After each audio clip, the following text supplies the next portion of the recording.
वशिष्यते। पूर्णस्य पूर्णमादाय पूर्णमेवावशिष्यते। ॐ शान्ति शान्ति शान्तिः। ॐ भद्रं कर्णेभिः शृणुयाम देवाः, भद्रं पश्येमाक्षभिर्यजत्राः, स्थिरैरङ्गैस्तुष्टुवागुंसस्तनूभिर्व्यसेम देवहितं यदायुः। स्वस्ति न इन्द्रो वृद्धश्रवाः, स्वस्ति नः पूषा विश्ववेदाः, स्वस्ति नस्तारक्षयो अरिष्टनेमिः, स्वस्ति नो बृहस्पते दधातु। ओम शांति शांति शांति। शंकरं शंकराचार्यं केशवं वादरायणं सूत्रभाष्य कृतौ वंदे भगवन्तौ पुनः पुनः। ईश्वरो गुरुरात्मेति मूर्तिभेद विभागिने व्योमवत् व्याप्त देहाय दक्षिणामूर्तये नमः।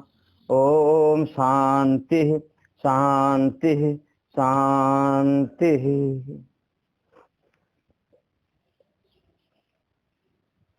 स्वामी श्री प्रेमपुरी आश्रम के इस पवित्र मंच से हम लोग प्रातः स्वाध्याय के इस सत्र में अथर्ववेदीय मुंडक उपनिषद के ऊपर विचार कर रहे हैं। विचार के इस क्रम में कल तक पहले मुंडक के पहले खंड का विचार हुआ, जहां बताया गया कि वेद के जो 6 अंग हैं, शिक्षा, कल्प, व्याकरण, ज्योतिष, निरुक्त और वेद, चारों वेद, ऋग्वेद, यजुर्वेद, सामवेद, यह सब के सब अपरा विद्या के अंतर्भूत आते हैं। और यह बताया गया जो दृष्टि का विषय नहीं है, जो कर्म इंद्रियों का विषय नहीं है, 6वें मंत्र से जो बताया गया जो दृष्टि और कर्म इंद्रियों का विषय नहीं है, जो अवर्ण है, जिसमें चक्षु और श्रोत्र नहीं है, हाथ पांव नहीं है, निषेध मुख से, विधि मुख से जो नित्य है, व्यापक है, सूक्ष्म है, अविनाशी है, जो सारे प्राणियों का कारण है, ऐसे अक्षर ब्रह्म का साक्षात्कार धीर माने विवेकी पुरुष करते हैं। तो जिस विद्या से करते हैं उस विद्या का नाम है परा विद्या। अब परा और अपरा विद्या के लक्षण को बता करके उनसे होने वाला जो फल है उस फल को बताने के लिए यह खंड आरंभ करते हैं। तो परा विद्या का विषय है मोक्ष और अपरा विद्या का विषय है संसार है। अपरा विद्या में कर्ता, कर्म, करण आदि साधन चाहिए यज्ञ आदि के अनुष्ठान करने के लिए। उससे जो फल की प्राप्ति होती है वह संसार है। संसार भी अनादि है, जैसे नदी का प्रवाह नित्य है ना, वैसे संसार भी नित्य ही है उनके लिए और दुख स्वरूप है। इसलिए हर प्राणी के लिए यह त्याज्य है। कर्म और कर्म के साधन और उससे प्राप्त होने वाला जो संसार है, यह संसार हर व्यक्ति के लिए पूर्णतया ही त्याग देने योग्य है। और जब पूरी तरह त्याग हो जाएगा तो इन कर्म, कर्म का साधन और कर्म से होने वाला जो फल है, फल माने क्या हुआ है, जो संसार है उस संसार का उपशम हो जाए, संसार शांत हो जाए, इसी का नाम मोक्ष होता है। यह पर विद्या से जाना जाता है, पर विद्या से। और यह पर विद्या से जिस ब्रह्म का बोध होता है वह ब्रह्म अमर है, अमृत है, अभय है, शुद्ध है, प्रसन्न है और वह अपने आपका अपना स्वरूप ही है, आपका अपना स्वरूप है, परमानंद रूप है, अद्वय है। ऐसे उस ब्रह्म का बोध होता है परा विद्या से। अब दोनों विद्याओं का विषय बता दिया गया। अब इन दोनों विद्याओं में सबसे पहले अपर विद्या का विषय बताते हैं कि अपर विद्या से जो संसार मिलता है वह संसार से वैराग्य पाने के लिए। देखो वस्तु बुराइयों को भी जानना चाहिए, बुराइयों से छूटने के लिए। जब तक हम बुराइयों को जानेंगे नहीं, उन बुराइयों को अच्छाई समझ करके उसमें हम घुस जाया करेंगे। एक हम लोग परिचित माता थी, कुंभ स्नान करने के लिए गई। अब कुंभ इलाहाबाद में, प्रयागराज में है, तो कुंभ क्षेत्र में तो मांस आदि नहीं अलाउड है, लेकिन शहर में तो अंडा बिकता है ना, तो सफेद सफेद अंडा तस्तरी पर रखी हुई थी। अब वह माता कह रही थी, गांव की थी, कही अपने पति से कि उस सफेद वाले फल क्या है, उसको ले आओ खाएंगे। अब उसको मालूम ही नहीं है कि अंडा है कि चीकू है, वो तो सफेद कोई क्या समझ रही है, फल समझ रही है। तो भाई उसका भी बोध होना चाहिए कि उसको हमें खाना नहीं है। ऐसे संसार का भी हमें ज्ञान होना चाहिए कि संसार में हम उलझे नहीं। जब तक ज्ञान नहीं होगा तब तक वहां से निवृत्ति भी होगी नहीं। इसी भाव को कहा है परीक्ष लोकान कर्म कृतान, कर्म से प्राप्त इस लोक की परीक्षा करो, और परीक्षा करके निश्चय करो कर्म से जो फल मिलता है वह फल दुख और विक्षेप ही देता है, इसलिए उसको हमें छोड़ देना चाहिए। और उस तत्व को जानने के लिए गुरु के पास हमें जाना चाहिए। इसी भाव को लेकर के पहले मुंडक के दूसरे खंड का पहला मंत्र है, तद एतत् सत्यम मंत्रेषु कर्माणि कवयो यानि अपश्यन् तानि त्रेतायाम बहुधा संततानि तानि आचरथ नियतम सत्य कामा एष वह पंथा सुकृतस्य लोके। कहते कवि लोग जो मेधावी हैं, जो समझदार लोग हैं, उन्होंने यानी मंत्रेषु माने वेदों में, यानी कर्माणि मंत्रेषु अपश्यन्, जिन कर्मों को वेदों में मंत्रों के द्वारा देखा, अनुभव किया, शास्त्रों में वेदों में मंत्रों के द्वारा जिन कर्मों के अनुष्ठान को बताया गया कि ये कर्म हमें करने चाहिए, तद एतत् सत्यम, यदि उन कर्म को हम करेंगे तो उन कर्म से हमें फल की प्राप्ति होती है, वह सत्य है। उससे मिलने वाला जो फल है, शास्त्र विहित कर्म शास्त्रीय ढंग से करोगे निश्चय ही उससे यथार्थ फल की प्राप्ति होगी। अब फल में दोष हो गया तो फल का प्रभाव उल्टा पड़ जाएगा। त्वष्टा ऋषि ने इंद्र को मारने के लिए कर्म किया, लेकिन इंद्र से मरने वाला बेटा पैदा हो गया। एक राजा ने बेटे के लिए कर्म किया, लेकिन ऋत्विक के दोष के कारण बेटा की जगह बेटी पैदा हो गई। तो कभी कभी कर्म में त्रुटि हो जाए, कर्म में दोष हो जाए, तो उस कर्म का फल जो होना चाहिए वह फल होता नहीं है। तो मंत्रों के द्वारा जिन कर्मों का अनुष्ठान वेदों ने बताया गया है और ऋषियों ने जिन कर्मों को देखा है, उन कर्मों से यथार्थ फल की प्राप्ति होती है। तानि त्रेतायाम बहुधा संतानि, उन्हीं कर्मों का त्रेता युग में अनेक प्रकार से विस्तार हुआ। त्रेता युग में विस्तार हुआ, अथवा त्रेतायाम की जगह करना जिन कर्मों का संबंध है तीन से है, तीन ऋतुओं से है। 4 वेद है ना, ऋग्वेद, यजुर्वेद, सामवेद और अथर्ववेद। तो ऋग्वेद का जो ऋत्विक होता है उसका नाम है होता, सामवेद का जो ऋत्विक है, पंडित है, उसका नाम है उद्गाता, यजुर्वेद का जो पंडित है उसका नाम है अद्धर्यु।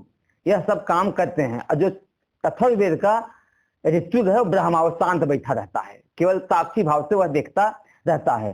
तो तीनों से संयोग रूप जो कर्म होते हैं, तीनों के आधार पर जो कर्म किए जाते हैं, वह कर्म बहु प्रकारी अनेक प्रकार से विस्तार को प्राप्त हुए, अथवा त्रेता युग में भी इन कर्मों का विस्तार हुआ। अब आगे हम लोग पढ़ेंगे अगला पैराग्राफ। अतो यूयम तानि आचरथ निर्वर्तयत नियतम नित्यम सत्य कामा यथाभूत कर्म फल कामा संतः एषो युष्माकं पंथा मार्गः सुकृतस्य स्वयं निर्वर्तितस्य कर्मणो लोके फल निमित्तम लोक्यते दृश्यते भुज्यते इति कर्म फलम लोक उच्यते तदर्थम तत्प्राप्तय एष मार्ग इत्यर्थः यानि एतानि अग्निहोत्र आदीनि त्रय्याम विहितानि कर्माणि तानि एष पंथा अवश्य फल प्राप्ति साधनम इति अर्थ है। देखो ऋषियों ने जिन कर्मों को मंत्रों के द्वारा देखा और उन कर्मों का विस्तार त्रेता युग में हुआ, अथवा उन कर्मों को जो 3 ऋत्विक हैं, कौन कौन, होता, उद्गाता, अधर्यु, उन्होंने उन कर्मों का अनुष्ठान करके फल की प्राप्ति किया। तो जब उन लोगों ने कर्म की प्राप्ति किया तो तानी माने उन्हीं कर्मों को आचरथ तुम भी आचरण करो। किन कर्मों को, ये कहते अतो माने इस कारण से, एवं तुम सब भी, तानी आचरथ उन्हीं कर्मों का तुम भी अनुष्ठान करो। किन कामों को, आचरथ का अर्थ किया निर्वर्तयत, निर्वर्तन करो, तुम्ही उन्हीं कर्मों को तुम भी अपने जीवन में उतारो। नियतम नित्य करो। क्यों करें, तो सत्य कामा, सत्य कामा माने हुआ यथाभूत कर्म फल कामा, जिस कर्म का जो फल होता है उस फल की कामना से तुम भी इन्हीं कर्मों का नित्य अनुष्ठान करो।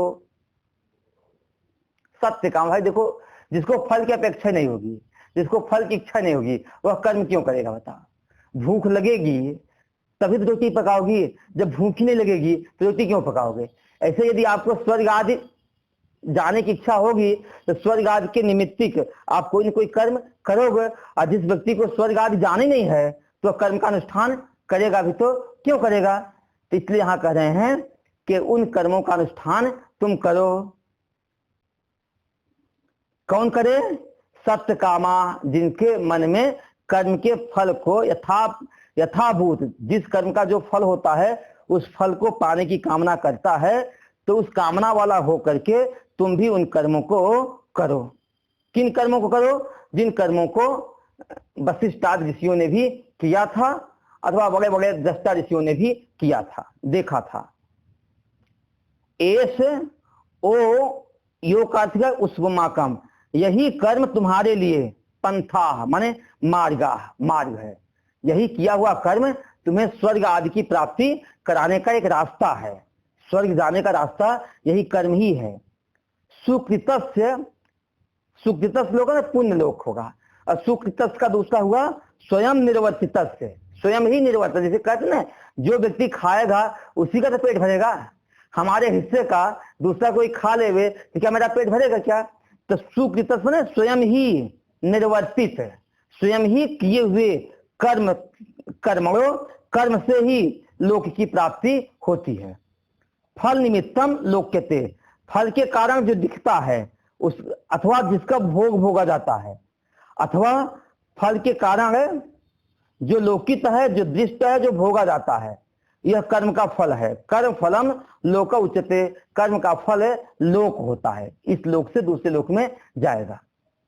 तदर्थम मतलब उस लोक में जाने के लिए, अथवा तद प्राप्तय है, अथवा उस लोक की प्राप्ति के लिए, एस मार्ग है, यही मार्ग है। मतलब कर्म का अनुष्ठान करना ही वास्तविक मार्ग है। जब तक कर्म का अनुष्ठान नहीं करोगे तब तक श्रेष्ठ लोक की प्राप्ति नहीं होगी, और श्रेष्ठ लोक में जाकर के श्रेष्ठ वस्तुओं का दर्शन नहीं होगा, और न वहां जाकर के वहां के भोग की भी प्राप्ति होगी। तो कर्म से ही, देखो कर्म के फल को भोगने के लिए आपको श्रेष्ठ लोक में जाना पड़ेगा, फिर वहां वह वस्तु दिखनी भी चाहिए, अब दिखे भी, बाद में उस वस्तु का भोग भी तो चाहिए। अच्छा, हम श्रेष्ठ लोक में चले जाएं लेकिन कुछ दिखे ही नहीं तो क्या मजा आएगा। अच्छा, भोग भी दिख जाए लेकिन इसको भोगने का परमिशन न हो तो भी क्या फायदा। तो कर्म के फल की प्राप्ति के स्वरूप लोक में रहने वाले भोगों के दर्शन और बाद में उस भोग की प्राप्ति, ये मार्ग हैं। वहां तक जाने के लिए कर्म ही हैं, तत्प्राप्ति, उनकी प्राप्ति के लिए एस मार्ग, यही मार्ग है। इति अर्थ, ऐसा अर्थ जानना चाहिए। क्या मार्ग हैं, यान एतान अग्निहोत्र आदीनि त्रय्या विहितानि कर्माणि तानि ऐसा पंथा, कहते हैं यानी एतान, जो ये अग्निहोत्र आदि कर्म हैं, त्रय्याम विहिताम, जो तीनों वेदों में विहित हैं अथवा तीनों के द्वारा अनुष्ठित हैं, कर्माणि जो कर्म हैं, तान में वे ही एस पंथा, उस जगह जाने के लिए रास्ते हैं। अवश्य फल प्राप्ति साधनम, उस लोक में जाने के लिए अवश्य ही फल की प्राप्ति के साधन है। मतलब यदि हम कर्मों का अनुष्ठान अच्छी तरह से करेंगे, निश्चय ही हमें श्रेष्ठ लोकों की प्राप्ति, वहां मिलने वाले भोगों के दर्शन और बाद में भोगों को भोगने की आज्ञा की प्राप्ति हो जाती है। लेकिन जब तक हम कर्म का अनुष्ठान अच्छी तरह से नहीं करेंगे, तब तक हमें श्रेष्ठ फल की प्राप्ति नहीं होगी। अब कौन से कर्म हैं? उन कर्मों में एक अग्निहोत्र कर्म बता रहे हैं। ये मंत्र पूरा हुआ, अगले मंत्र का अवतरण है। तत्र अग्निहोत्रमेव तावत् प्रथमम प्रदर्शनार्थम उच्यते सर्व कर्मणाम प्राथम्यात्। तत्र में उन सब में से, तावत् सबसे पहले, तब अग्निहोत्रमेव प्रदर्शन, अग्निहोत्र कर्म को दिखाने के लिए ही कहा जाता है। पहले अग्निहोत्र कर्म के बारे में हम विचार करते हैं। क्यों? क्योंकि सर्व कर्मणाम प्राथम्यात्, क्योंकि अग्नि साध्य सभी कर्म में अग्निहोत्र कर्म की प्रधानता है। मतलब अग्निहोत्र कर्म आदि के द्वारा व्यक्ति स्वर्ग की प्राप्ति कर लेता है, श्रेष्ठ कर्म की प्राप्ति कर लेता है। तो इस अग्निहोत्री कर्म का अनुष्ठान पहले बताया जाता है। कैसे बताया जाता है? इसको दूसरे मंत्र में बता रहे हैं। यदा लेलायते ह्यर्चिः सम्मिद्धे हव्य वाहने तद आद्य भागावंतरेण आहुति प्रतिपादयेत। दोबारा करेंगे। यदा लेलायते ह्यर्चिः सम्मिद्धे हव्य वाहने तद आद्य भागावंतरेण आहुति प्रतिपादयेत। यदा माने जिस काल में, जिस समय ईंधन से सब ओर से आधान किया हुआ जो ईंधन है, हवन आहुति के लिए, हवन के लिए क्या बोलते हैं, यज्ञ कुंड बनाते हैं, यज्ञ कुंड में लकड़ी आदि रखते हैं। तो सब तरह से सूखी आदि लकड़ियों को ईंधन के द्वारा ईध माने समृद्ध माने अच्छी प्रकार से लकड़ी जल जाती है। यदा अच्छी समृद्ध से, जिस समय अच्छी माने अग्नि अच्छी प्रकार से जल जाती है, और जल के क्या हो जाती है, लेलायते, बढ़िया लपटे निकलती रहती हैं। क्या होगा? अच्छी लपटे निकलती हैं। उसी काल में हव्य वाहने, अग्नि में, हव्य माने हबी को एक स्थान से, यहां से हबी हम डालते हैं अग्नि में, वही अग्नि उस हबी को ले जाकर कहां पहुंचाती, देवता तक पहुंचाती है। तो हव्य का वाहन जो अग्नि है, जब अग्नि अच्छी प्रकार से जल जाती है, एकदम चमक आ गई, तो उस अग्नि में ही आद्य भागावंतरेण, उस अग्नि के मध्य में, उस अग्नि के कहां पे, आद्य भाग में, मतलब मध्य भाग में आहुति देना चाहिए। उस दोनों के मध्य भाग में आहुतियां डालें। उस आहुतियों को डालने से ही वह अग्नि उस हव्य भाग को उस देवता के लिए ले जाती हैं, और उस देवता से होने वाले फल की प्राप्ति हो जाया करती है। तो हवन करने का भी तरीका है। अब अग्नि क्या बुझी हुई है, बुझी हुई अग्नि के ऊपर क्या करते जा रहे हो, आहुति डालते जा रहे हो, तो उस आहुति को डालने का भी कोई फल होता नहीं है। जब अग्नि अच्छी तरह से जल रही हो, और जलने के पहले जो मध्य भाग होता है, मध्य भाग माने हुआ जैसे ही 10 पूर्णमास को याग होता है, उस याग में जो आह्वनी अग्नि होती है, जो अग्नि होती है, उस अग्नि के उत्तर और दक्षिण में अग्नय स्वाहा करके घी की आहुति देनी चाहिए, और दक्षिण में भी सोमाय स्वाहा करके घी की आहुति देनी चाहिए। तो दक्षिण और उत्तर में जब घी की आहुति दिया, उन दोनों के बीच में जो आहुति देते हैं उसका नाम है आद्य भाग। में बीच का भाग है, जो दोनों तरफ आहुति दिया उसका आद्य भाग हुआ, और जो बीच में आहुति देते हैं उसका नाम है आवापस्थान। वहां ही हमें आहुति देनी चाहिए। ऐसे बीच में डालने की आहुति डालने का भी तरीका है, यूं उंगली करके डालना चाहिए, यूं डालते हैं, इसे फेंकते हैं, इसे नहीं, यूं देना चाहिए। भाव से, श्रद्धा से देना चाहिए। और कहाँ देना चाहिए? अग्नि के बीच भाग में देना, पूरब और उत्तर और दक्षिण के बीच में जो अग्नि जल रही है उसमें हमें देना चाहिए।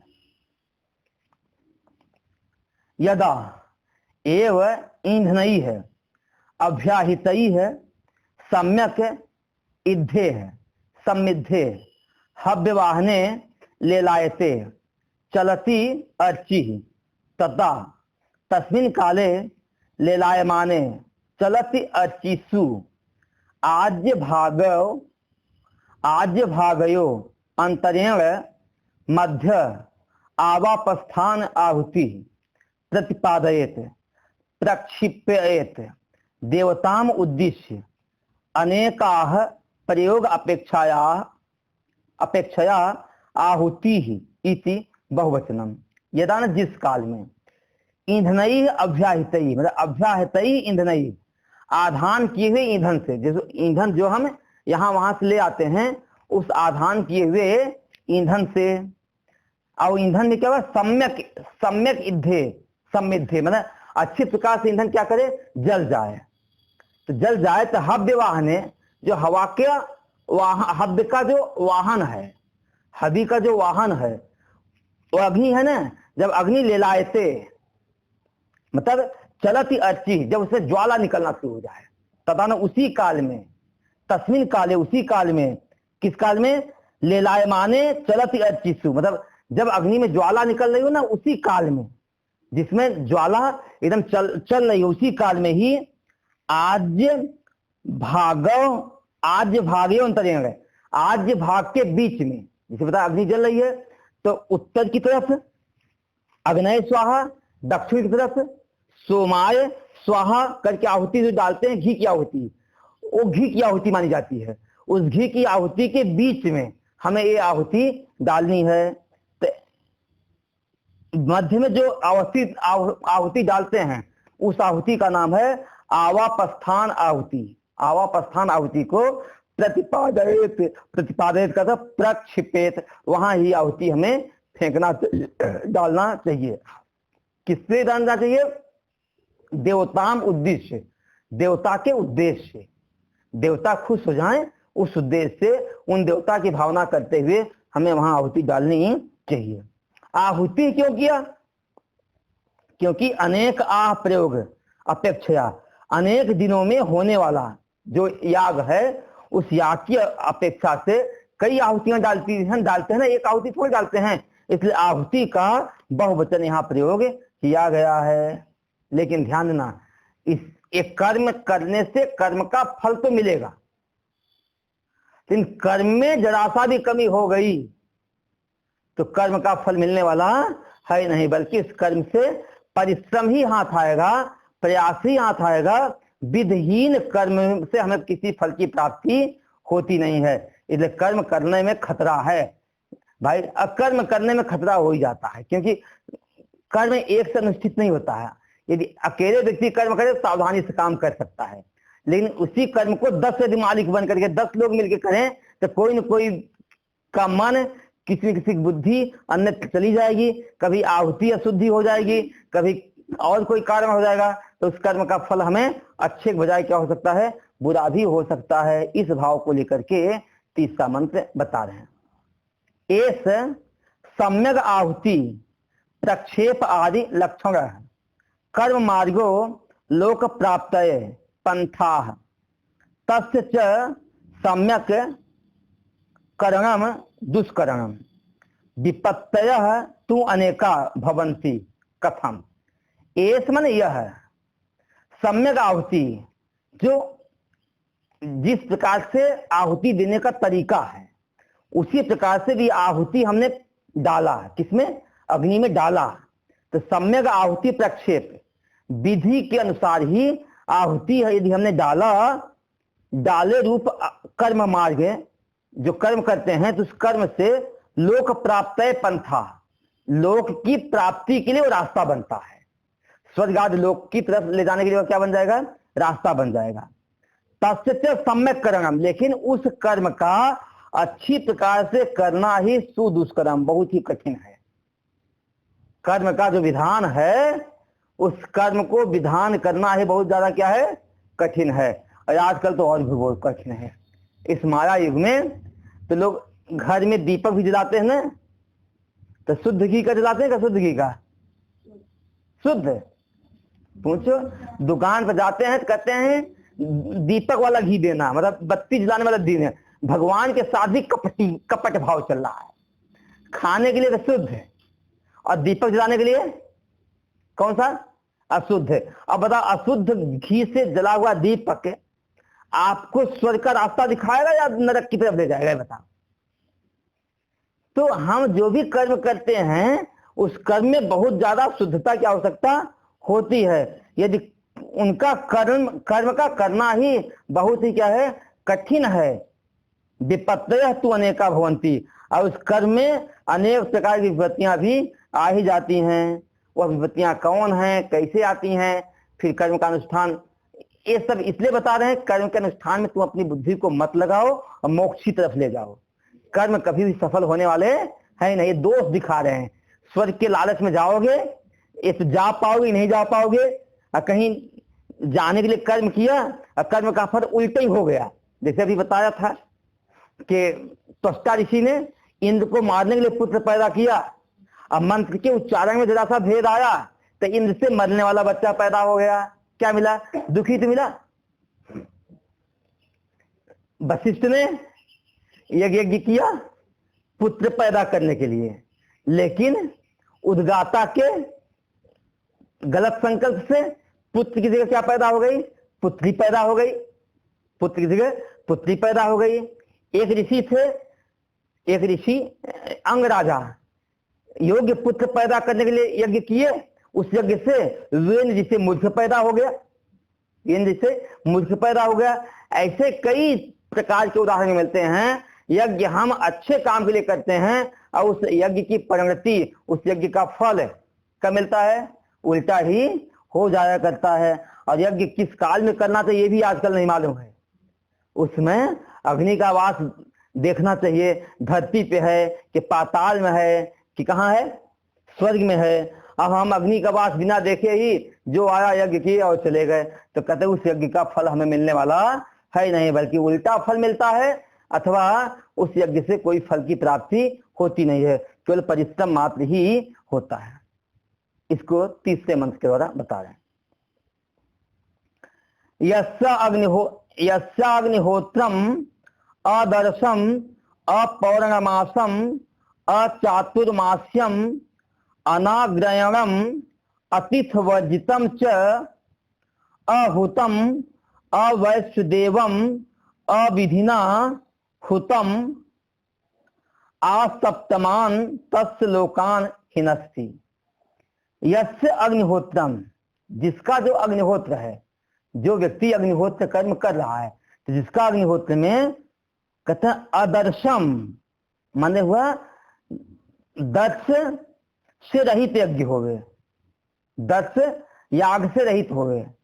अथवा देखो, जब कोई अतिथि आपके घर में आता है तो अतिथि की सेवा का भी एक विधान है। अतिथि आवे तो उसको क्या देते हैं? पहले पांव धुलाते हैं, पांव धुला करके आसन देते हैं, आसन दे करके उसको नाश्ता वास्ता देते हैं, फिर खाना देते हैं, फिर चंदन आदि लगा करके दक्षिणा आदि देते हैं। तो ये सब विधान है, विधान है। अब इसी का उल्टा करना शुरू कर दो, पहले खाना खिला दो फिर नाश्ता खिलाओ, तो वही अतिथि क्या खुश होगा क्या? तो उसी प्रकार से किसी भी कर्म का अनुष्ठान करना है तो कर्म के अनुष्ठान में कर्म के जो अंग होते हैं, सेवा का एक अंग होता है, सेवा का अंग होता है। देखो भगवान की भी जब पूजा करते हैं तो इसमें क्या करते हैं? हाथ धुलाना, पांव धुलाना, भगवान को नहलाना, फिर कपड़े पहनाना, फिर चंदन लगाना, फिर आरती करना। सोच पूजा में पूजा का क्या है? क्रम है। अब क्रम भेद हो गया, पहले चंदन लगा के फिर थोड़ी नहाने जाएंगे। तो जिस क्रम से जो कर्म करना चाहिए वही क्रम से हमें कर्म करना पड़ेगा, तभी उस कर्म की फल की प्राप्ति होगी। और उल्टा सीधा कर्म करोगे ना तो फल की प्राप्ति। हमारे यहाँ एक आया कभी ब्रह्मचारी, हमने कहा भाई सब्जी बना दो, तो सब्जी बनाने गया तो जानते क्या किया? दाल सब्जी परवल की, उसमें तेल डाल दिया, हल्दी डाल दिया, जीरा कच्ची डाल दिया, हल्दी डाल दिया, उबाल दिया, कहा सब्जी तैयार। अगर मटेरियल सब पड़ा है लेकिन क्या स्वाद आएगा? क्या सब्जी बनाने का एक क्या है, पहले तेल डालो, तेल गरम हो जाए तब उसमें मिर्ची अथवा जीरा डालो, अथवा जीरा डाल दिया बाद में मिर्ची डाले तो जीरा भी जल जाएगा। बनाने का एक क्या है तरीका है ना, उस तरीके से। हल्दी भी बाद में उतारने के बाद डालोगे कि पहले डालोगे? हल्दी भी पकनी चाहिए, नहीं हल्दी का स्वाद आएगा। तो किस क्रम से कौन सी वस्तु डालना है उसका भी ध्यान रखना चाहिए, तभी भोजन स्वादिष्ट बनेगा। ऐसे यदि हम अग्निहोत्र आदि कर्म करते हैं तो उस कर्म के करने का भी कोई न कोई क्या होना चाहिए, भाव होना चाहिए। हमें उस कर्म का अनुष्ठान कैसे करना है यह हमें देखना पड़ेगा। यहाँ बताते हैं यस अग्निहोत्रम, जिसका अग्निहोत्र कर्म उनके अंगों के साथ नहीं होता है। अग्निहोत्र कर्म के अंग होते हैं दक्ष, पौर्णमास, पौर्णमास से रहित यज्ञ है, चातुर्मास, चतुर्मास से रहित यज्ञ है, आग्नेय, आग्नेय आदि से रहित है। आग्नेय हुआ शरद ऋतु आदि में जो अन्न से आग्रायण किया जाता है, शरद ऋतु में जो अन्न से आग्रायण किया जाता है उससे भी रहित है। अतिथि वर्जितम, आपने यज्ञ किया लेकिन आपके दरवाजे से भूखे लोग चले गए, बिना खाए चले गए तो भी यज्ञ का फल नहीं मिलेगा। तो अतिथि वर्जितम, जो यज्ञ आपने किया लेकिन अतिथियों की सेवा से रहित किया। इतने नहीं, अहुतम, हवन में हवन से रहित, हवन ही नहीं किया। वैष्णदेवम, वैष्णदेव से रहित यज्ञ किया। अविधिना, विधि पूर्वक नहीं किया, मनमानी ढंग से किया। तो मनमानी ढंग से हुतम, हवन किया हुआ मानो 7 पीढ़ियों का नाश कर देता है। इसलिए कभी भी यज्ञ में कुछ गलती हो गई तो इसके 7 पीढ़ियां क्या हो जाते हैं, नष्ट हो जाया करती हैं। पिता, पितामह, प्रपितामह, ये 3 पहले के, पुत्र, पौत्र, प्रपौत्र 3 बाद के, और एक स्वयं, ये 7 संततियां ही उनके 7 लोक हैं। ये 7 लोकों की प्राप्ति नहीं होती, मतलब ये भी नष्ट कर दिए जाते हैं। इसलिए हमें यज्ञ में बड़ी ही सावधानी बरतनी चाहिए, कर्म में बड़ी ही सावधानी बरतना चाहिए, क्योंकि कर्म का अनुष्ठान करना इतना आसान नहीं है। इसका भाष्य है, भगवान शंकराचार्य ने इस मंत्र पे भाष्य लिखा है। सभी मंत्रों पे भाष्य उपनिषदों पे लिखा है। यस्य अग्निहोत्रो अग्निहोत्रम अदर्शम दर्श आख्येन कर्मणा वर्जितम अग्निहोत्रो अवश्य कर्तव्यत्वात् दर्शस्य। अग्निहोत्र संबंधी अग्निहोत्र विशेषम इव भवति तद अक्रियमाणम इत्येतत् तथा पौर्णमासम इत्यादिषु अपि अग्निहोत्र विशेषणत्वं द्रष्टव्यम्।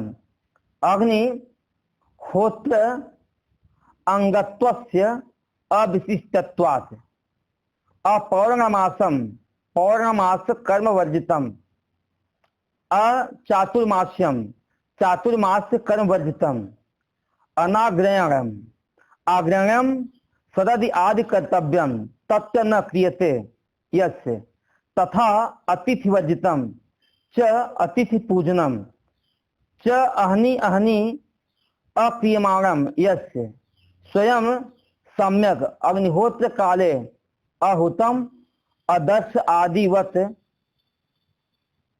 वैश्य देव कर्म वर्जितम हूयमानम अपि अविधिना हुतम न यथा आहुतम इति एतद् एवं दुसंपादितम असंपादितम अग्निहोत्र आदि उपलक्षितम कर्म किम करोति इति उच्यते। कहते यस्य, जिसका, यस्य अग्निहोत्रिणः, अग्निहोत्री, जिस अग्निहोत्री का, जो अग्निहोत्र कर्म करे उसका नाम है अग्निहोत्री। जिस अग्निहोत्री का अग्निहोत्रम, अग्निहोत्र जो कर्म है वह दर्श आख्यायन, दर्श नाम वाले कर्म से रहित है, दर्श नाम वाले कर्म से रहित होता है, अमावस्या आदि कर्मों से रहित होता है। अमावस्या में जो कर्म आदि किए जाते हैं वो कर्म से रहित होता है।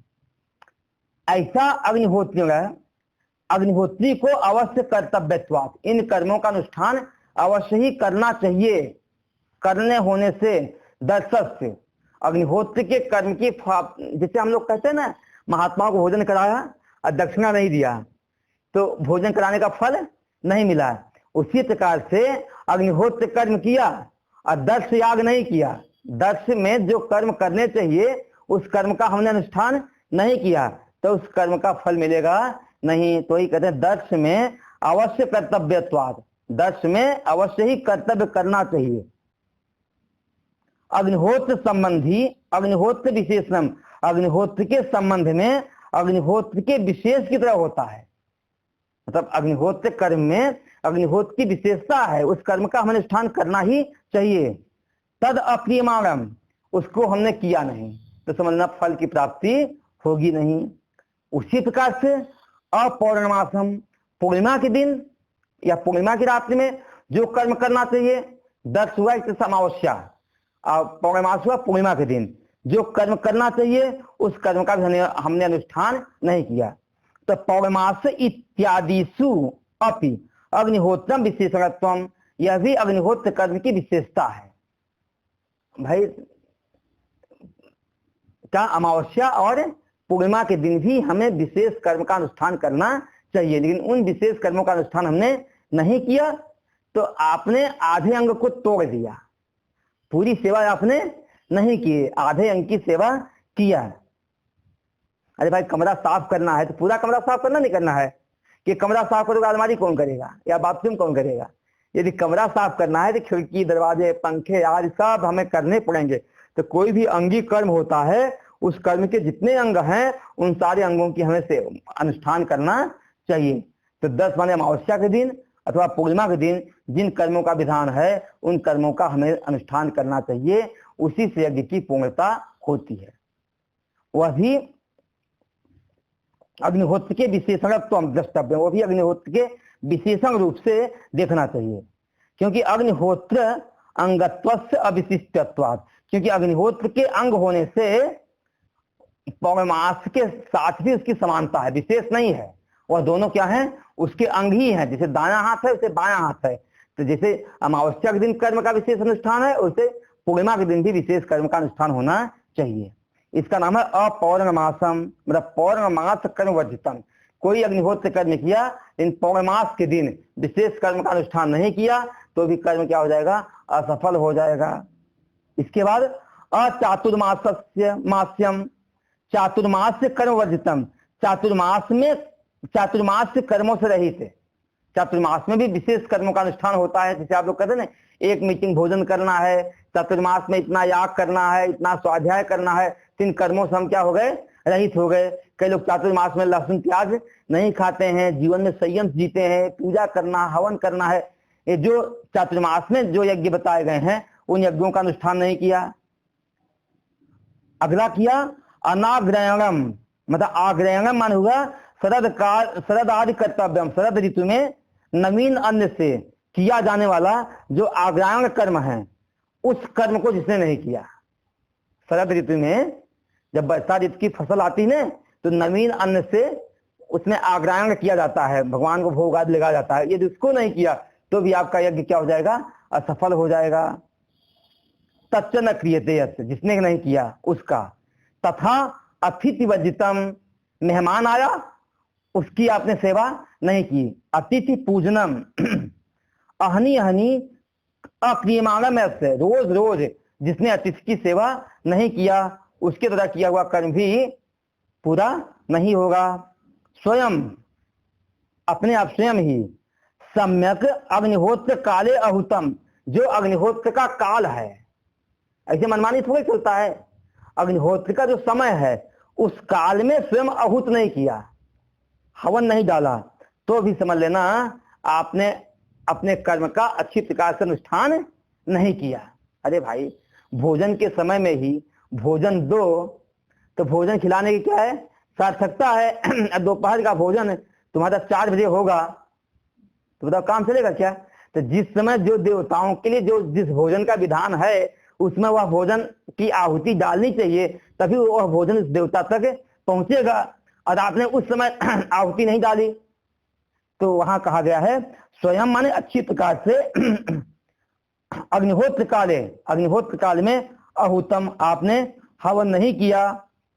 ऐसा अदर्श आदिवत, जैसे अदर्श आदि की तरह वैश्य देव से रहित किसी भी कर्म को करने के लिए वैश्य देव की पूजा की जाती है, वैश्य देव विषयक याग किया जाता है। उस याग को भी नहीं किया, वैश्य देव के कर्म से रहित यदि आपने कर्म किया, यदि उसमें हवन नहीं किया तो, अथवा हुए मानव अपी, किसी ने हवन किया भी लेकिन अविधिना, विधि पूर्वक नहीं किया, बिना विधि के कर दिया, हुतम न यथा आहुतम, जिस प्रकार से आहुति देना चाहिए उस प्रकार से आहुति नहीं दिया, अभी क्या है अविधि पूर्वक किया। तो एवं अथवा दुसंपादितम असंपादितम, अथवा अनुचित रीति से किया, तो अग्निहोत्रादि उपलक्षितम कर्म, अग्निहोत्रादि से उपलक्षित कर्म बताओ क्या किम करोति, क्या करेगा? जब कर्म के अंग ही अच्छी तरह से नहीं आपने किया तो कर्म से जो फल होता है वह फल की प्राप्ति नहीं होती है। उस कर्म से फल क्या मिलता है इसको बता रहे हैं अगले पैराग्राफ में। आसप्तमान सप्तम सहितान तस्य कर्तु लोकान हिनस्त इव आयास मात्र फलत्वात् सम्यक क्रियमाणेषु ही कर्मसु कर्म परिणाम अनुरूपेण भूरादयः सत्यांताः सप्तलोकाः फलं प्राप्यन्ते, ते लोकाः एवं भूतेन अग्निहोत्रादि कर्मणा तु अप्राप्यत्वान् हिंस्यत इव आयास मात्रम तु अव्यभिचारी इति अतो हिनस्ति इति उच्यते। कहते हैं वह कर्म जो विधि से रहित कर्म है, कहते हैं आसप्तमान मतलब सप्त लोक के सहित, 7 लोक के सहित, आसप्तमान मतलब सप्तम सहित आन 7 लोकों के सहित संपूर्ण लोकों को, तस्य कर्तु लोकान उस कर्ता के लोकान हिनस्ति सारे लोक उसके नष्ट हो जाते हैं। वह कर्म कहते हैं कि हिनस्ति इव, हिनस्ति नष्ट हुए के समान हो जाता है, क्योंकि आयास मात्र फलत्वात्, केवल उस कर्म से परिश्रम मात्र फल मिलता है, केवल आपको मेहनत ही करना पड़ा, खर्च ही धन खर्च करना पड़ा, लेकिन उस कर्म से होने वाला फल आपको मिला ही नहीं है। तो वह कर्म केवल आयास मात्र फलत्वात्, आयास मात्र का आयास मात्र परिश्रम मात्र फल वाला होने से कर्तु माने उस कर्ता के 7 लोक, 7 माने सप्तम के सहित सारे लोक नष्ट हो जाते हैं, विध्वंसता कर देता है। क्रियमाणेषु ही कर्मेषु कर्म परिणाम अनुरूपेण, कहते क्रियमाणेषु ही कर्मेषु ही माने क्योंकि जो क्रियमाण कर्म है, जो करने योग्य कर्म है, उन कर्मों में कर्म का परिणाम, कर्मों के परिणाम स्वरूप अनुरूपेण जो फल मिलते हैं, भूर्भुवः स्वः जन तप मह सत्य आदि लोक जो प्राप्ति होती है, 7 लोक की प्राप्ति होती है। यदि हमने कर्म का अनुष्ठान अच्छी तरह किया तो 7 लोकों की प्राप्ति होती है। ते लोका वे लोक एवं भूतेन अग्निहोत्रादि कर्मणा, खराब ढंग से अग्निहोत्रादि कर्म किया तो अप्राप्यत्वात्, तो कर्म से फल की प्राप्ति हुई नहीं, और कर्म से फल की प्राप्ति न होना ही उसका हिंसा हुआ, वह कर्म के फल से वह लोग उसके नष्ट हो जाते हैं। आयास मात्र उसको परिश्रम मात्र ही मिलता है, तू अव्यभिचारिणी परिश्रम मात्र तो अभिचारी मतलब अनिवार्य है वही मिलता है, अतो हिनस्ति इसलिए कर्म का फल नष्ट हो जाता है, ऐसा कहा गया है। आगे का विचार हम लोग कल करेंगे। एक पैराग्राफ बचा है, आगे की चिंतन कल करेंगे। ओम भद्रम कर्णेभिः शृणुयाम देवाः भद्रम पश्येमाक्षभिर्यजत्राः स्थिरैरङ्गैस्तुष्टुवागुंसस्तनूभिर्व्यसेम देवहितं यदायुः स्वस्ति न इन्द्रो वृद्धश्रवाः स्वस्ति नः पूषा विश्ववेदाः स्वस्ति नस्तारक्षयो वरिष्ठनेमिः स्वस्ति नो बृहस्पतिर्दधातु। ओम शांति शांति शांति। शंकरं शंकराचार्यं केशवं वादरायणं सूत्रभाष्य कृतौ वन्दे भगवन्तौ पुनः पुनः। ईश्वरो गुरुरात्मेति मूर्तिभेद विभागिने व्योमवत् व्याप्त देहाय दक्षिणामूर्तये नमः। ओम शांति शांति शांति। ओम नमः पार्वती पतये। हर हर हर महादेव की जय। ॐ शान्ति शान्ति शान्ति।